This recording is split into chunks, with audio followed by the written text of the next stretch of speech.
என்னையா பெரியார் அப்படி புடுங்கிட்டாரு? என்ன புடுங்கிட்டாரு? பெரியார் புடுங்கிய ஒரு ஆணியை சொல்லு ஐயா. பெரியார்ட்ட உங்களுக்கு தான் சாமி இல்லையே, நம்பிக்கை இல்லையே, அப்புறம் ஏன் இந்த கோயிலுக்குள்ள இவங்க போகணும்னு போராடுறீங்கன்னு.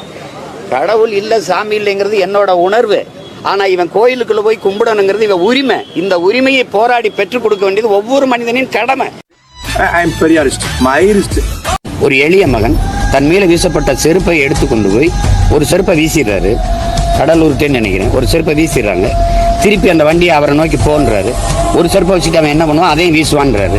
அதையும் வீசிடுறான். அதை எடுத்துக்கிட்டு வந்து ஒவ்வொரு செருப்பா எடுத்துக்கிட்டு வந்து அந்த மேடையில் ஏறதுக்கு முன்னாடி எப்போ 8:30 மணிக்குன்னா 8 மணிக்கே போயிடுவார். அவருக்கு பழக்கம். போய் கூறுவட்டி முன்னாடி போட்டு விற்கிறது. 4 8 பேர் வச்சா காசு, படம் எடுத்தா காசு, வீட்டுக்கு சாப்பிட வந்தா காசு. இந்த காசு வச்சு என்ன பண்ணாருன்னு நினைக்கிறீங்க? சேமிச்சு பள்ளிக்கூடம் கட்டி படிக்க வச்சு அப்படிதான் இந்த அறக்கட்டளை, இந்த ட்ரஸ்ட்டை உருவாக்குனாரு பெரியார். யாரு பெரியார்னு உனக்கு தெரியுமா?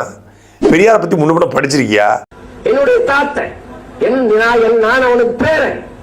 எங்க ஐயா இருந்தா யாரு உன் பேரன்னு என்னை தான் சொல்லுவேன். சரி 2 பேரும் சண்டை போடாதீங்க. ஏய், நான் எப்படா இவன் கூட சண்டை போட்டேன்?